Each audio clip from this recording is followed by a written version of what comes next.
Joining in the studio is the National Public Secretary for the main opposition All People's Party, Sidi Yayah Tunis.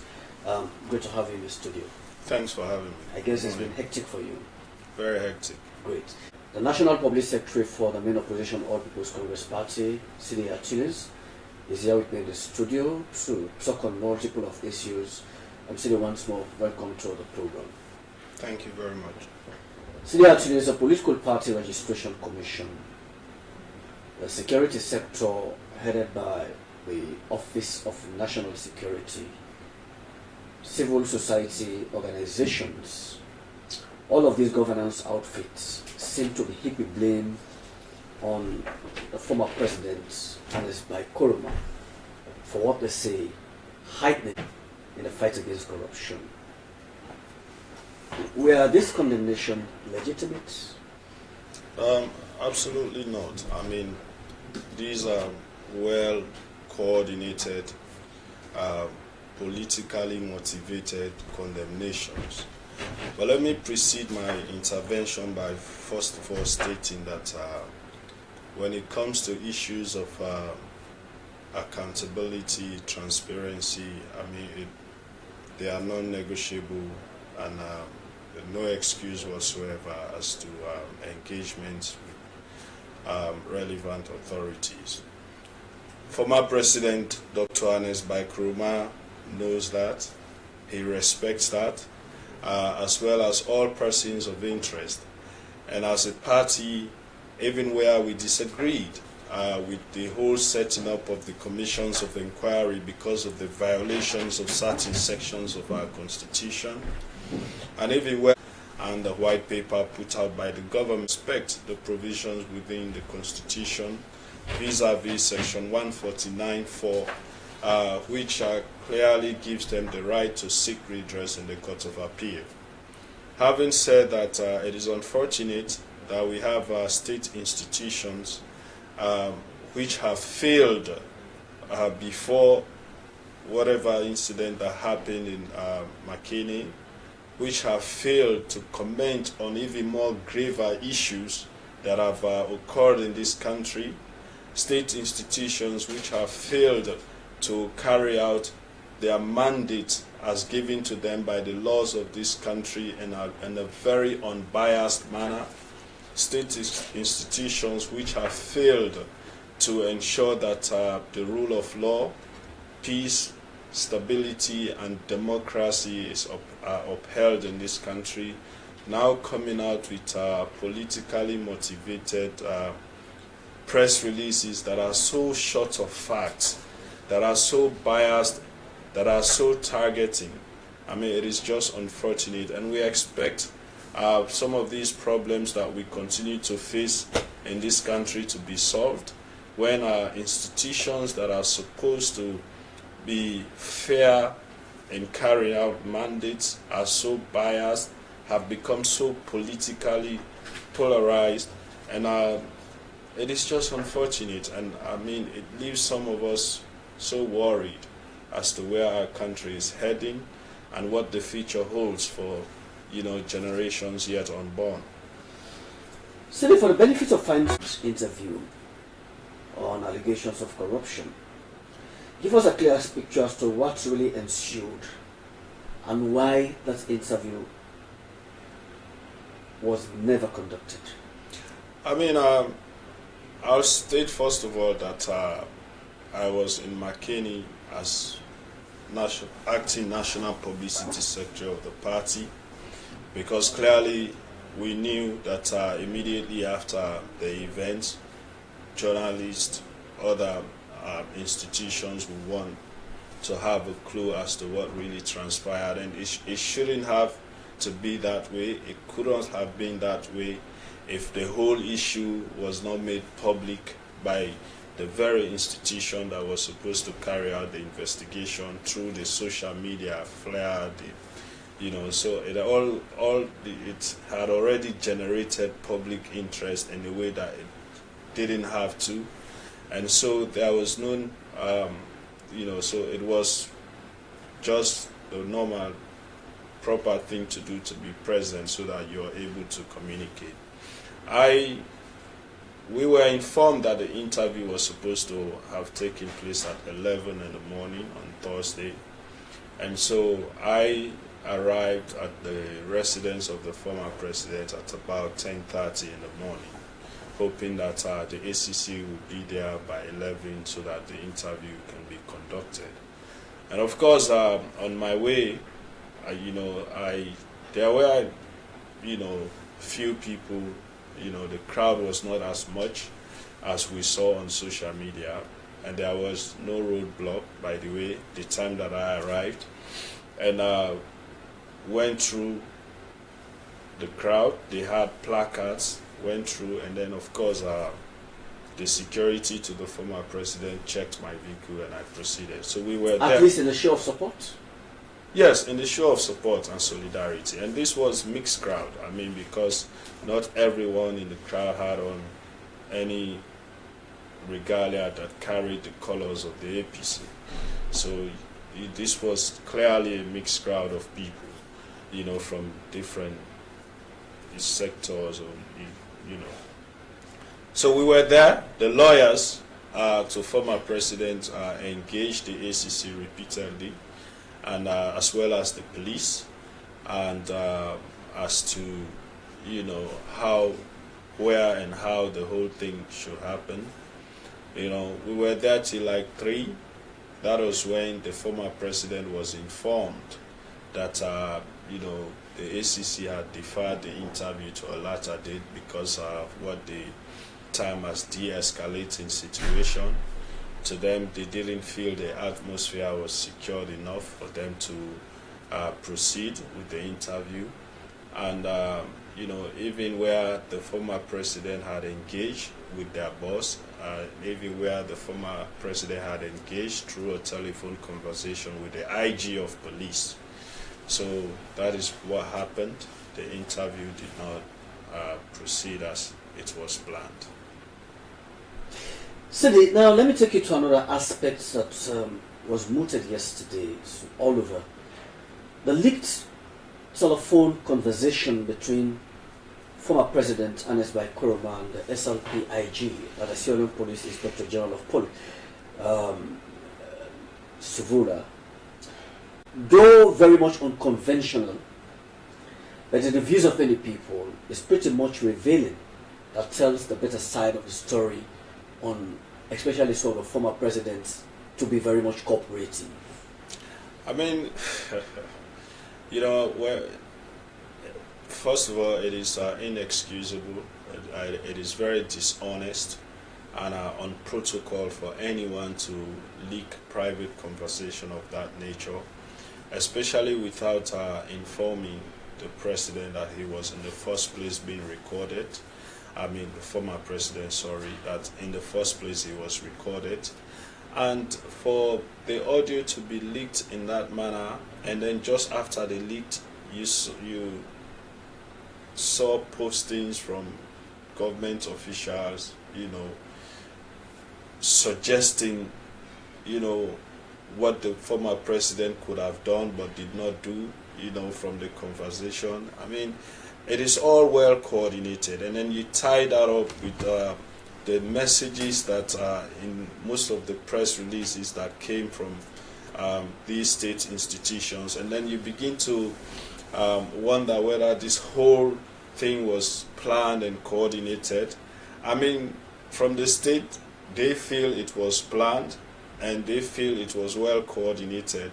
But then when you look at proceedings before Thursday, happenings before Thursday, and then you look at happenings on Thursday, and then you look at happenings and all of these different activities after Thursday, and then you put the pieces together, who is behind the plan and who orchestrated all of this, with a motive to probably have a desired result that we are waiting to see what that result is. So as a party, you guys were grateful that the conversation, especially that one coming from former president, his words were selectively chosen and they were very much peaceful. Former president was committed to just one thing on that day, and even before that day, and that is to ensure that his name is cleared from all of these malicious and carefully targeted allegations to tarnish his hard-earned reputation locally and internationally. So he's focused on one thing, to making sure that he remains a respecter of law by subjecting himself to whatever accountability process that will ensure that his name is cleared. And so even on that day, from all of the conversations that he had with different people, his focus was, I want this interview done today. I want to meet with these people. I am committed to meet with them, and I want this interview done today. Whatever we can do together to ensure it happens, let us do it. That was his focus, and we are glad that even with all of the leaks, he maintained that commitment. He repeated that commitment, and I believe with all of the allegations and counter allegations from different sectors that, oh, he's not cooperative, the people of this country will be able to judge from those telephone conversations. As the acting national public secretary for the party, are you aware at any given point in time that the Political Party Registration Commission did engage the hierarchy of the party before coming out with the press release? Absolutely not. And I can state here that they did not. And I can also state here that they had no representative in Makeni. I can also state here that their press release is so short of facts and is so biased, and it is misleading, and it is dangerous. That is why it is important that people who lead these institutions are not political. But when you put people who are openly political and who we all know carry political party cards, I mean, it becomes dangerous not only for our democracy, it becomes also dangerous for the stability and the peace and quiet of this nation. I mean, what the PPRC did is disingenuous. It is not healthy for our democracy. They are supposed to regulate political parties, and it should be done on a fair and unbiased basis. And this is not the first time. When the incident happened in Lonsara, they came out again with a very biased press release targeting the APC, even before the security sector had done their investigation. And in the end, it became very clear that the APC had nothing absolutely to do with the incidents in Lonsara. But the PPRC had already come out with a very biased press release. The issue between the APC and NRM was supposed to have been solved by the PPRC, as clearly stated in the PPRC Act. But what did he do? He failed to solve it, instead sent it to court. And it has been a year.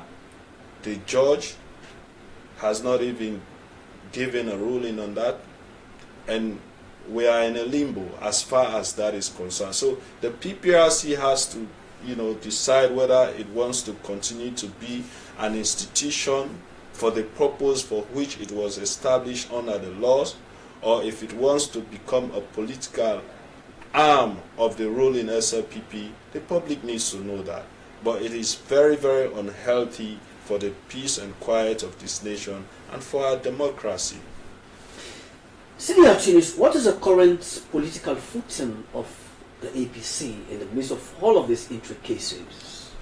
I mean, we have tried very much and very hard as a political party to ensure that we allow the rule of law to prevail as far as it relates to the COI and now the ACC, accountability and transparency in general. Our position has been very clear that in as much as, yes, this is not about political parties, but most of the people that are targeted are members of the APC. They served under a government that ran on the ticket of the APC. And so our goal is to ensure that they get fair judgment, the process is fair, and at the end of the day, whatever outcome that we get, we know it is acceptable, by all. The possibility of that is very slim. And that is why we are not limiting our options to only the local judicial system. But of course, it is befitting for a party that believes in the rule of law. Even though we have challenges as far as the judiciary of this country is concerned, but we have not entirely lost faith in our judicial process. And so we feel it is still appropriate that we exhaust the local judicial system, because we are still very much hopeful that we have very good judges, very good magistrates, very good lawyers that will stand for the rule of law, that will stand for the provisions of the laws of this country, and that will stand for the defense of constitutionality and democracy, human rights.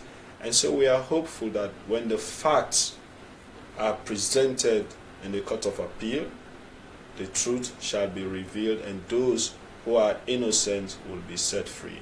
And that is why we hope and pray that we will allow the appeal process to go through, and that the ACC will also be patient. I mean, no one is going to die if the ACC is patient and wait for the appeal process to go through. No one is going to die. They can still wait, let the appeal process go through, and then of course they can go on with whatever they want to go on. And that is not this to say that they don't have the mandate to investigate. They do have the mandate. But we feel that as far as it relates to the COI, the law says under Section 149 that people have the right to seek redress through the Court of Appeal. His Excellency the President himself, Dr. Julius Maada Bio, during the launch of the report on the white paper, did state that people who are indicted, can seek redress in the Court of Appeal, and at the same time, they have 90 days to refund whatever, that is alleged to have been stolen or properties to be confiscated. So I believe that in order for us to maintain the peace and quiet and to ensure that this process, is fair, let us give time for the appeal process to settle. You see, Abdurrahman, this whole thing could have been a novelty for this nation had it been done respecting all the provisions of our laws, following the due process, and making sure that the evidences presented in the commission were not flawed. It could have been a novelty for Sierra Leone, because this is the first time, I believe, we have had a commission of inquiry of this nature, targeting the whole sitting government, but of course we lost that opportunity because we have politicized the whole process instead of actually, getting what we claim that we want to achieve, recovering stolen money. Sidi, what the current situation is, given the fact that this interview did not hold and there are promises of further engagement, and now you're saying that the ACC ought to exercise a kind of patience and see how the appeal process goes, then they will come later. Do you stand on those considerations? We hope so. The former president is still hell-bent in ensuring that he grants this interview to ACC. Yes, he does. I mean, the good thing is his lawyers and the ACC are still, engaging on the way forward, and we hope that they will reach an amicable, solution that will be away from public and will be away from this social media glare and all. And we hope that the interview, will be conducted. But of course, it is also important that the appeal process goes through successfully and unbiasedly, because let us not forget, you're speaking about people who have served this nation. and diligently, people who have families, who have wives, who have children. I mean, for them to be tarnished in the manner in which we have seen, and for them to be targeted in a manner in which we are seeing, I mean, if it is not done in a way that, would be acceptable, then for many, many, many years, we'll continue in this. It will be witch hunting after witch hunting. It will be political malice after political malice. It will be, me versus him. I mean, I don't think that will all go well for this nation, Rahman. And we also have to be careful as a nation. The amount of backlash that we have received since the publication of the report and the white paper should have sent a clear message to the government that the whole process was faulty. But even with those, for government to still continue to stand its grounds, to proceed in the manner in which it is proceeding, I think is unfortunate. What would be your word of advice to supporters, party members, you often call comrades, to actually take action and see we need to maintain the peace and stability of this nation? I mean, we believe in the leadership of the chairman and leader of our party, the former president, Dr. Rahman, as well as, the entire leadership. So I'll advise all to stay calm and continue to be law-abiding, continue to be patient as we have for the past 1.5 to 3 years, and just to continue to have trust in the party's leadership, and to ensure that, to know that the party's leadership will handle this amicably. I will continue to encourage the ACC to continue the engagement with the legal team of the former president, so that we can have this interview done in a manner which will be acceptable and which will be devoid of tension and all the flair on social media and the public. So, let me reiterate here and also make 1 or 2 clarifications. That one, the view out there is that the FCC was prevented from accessing the former president's residence because of roadblocks. Let me state here categorically that the ACC never attempted to access the former president's residence. Never ever.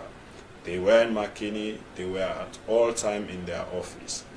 And they relied on social media postings, and they relied on whatever advice that was given to them by security, and then they made their decisions based on that. But they never attempted to access the former president's residence. Let me make that clarification. Also, throughout the process, the lawyers representing the former president, as well as the state security assigned to the former president, opted to take the ACC staff to the former residence in their own vehicle just to ensure their safety and security. But of course, that also did not materialize because they were asked to return to Freetown. So I needed to make those clarifications because there's a lot of misinformation out there as if they actually came but couldn't enter because of roadblocks. No. Are you equally surprised by the action of civil society organizations? I'm not surprised. I mean, we have seen repeated actions of civil societies. I mean, they are supposed to be speaking for the ordinary people, but a good number of them are now busy speaking for government. So the people are left on their own. And which is why we are facing some of the problems that we are facing. Political Party Registration Commission is now speaking and, protecting government than protecting political parties. ONS is now more busy leaning to government than, making sure that security is provided for the state, and civil society is leaning the same way. We have the head of the judiciary leaning the same way, and so it is worrisome, it is troubling, and that is why you hear us as political party, you know, speaking on these issues, and you hear people like us and as individuals speaking on these issues, because they are troubling, they are worrisome, and they need to be addressed. Okay. Sidi Yayah Tunis, the National Public Secretary for the main opposition All People's Congress Party, I want to thank you so very much for honoring this invitation, being part of this program today.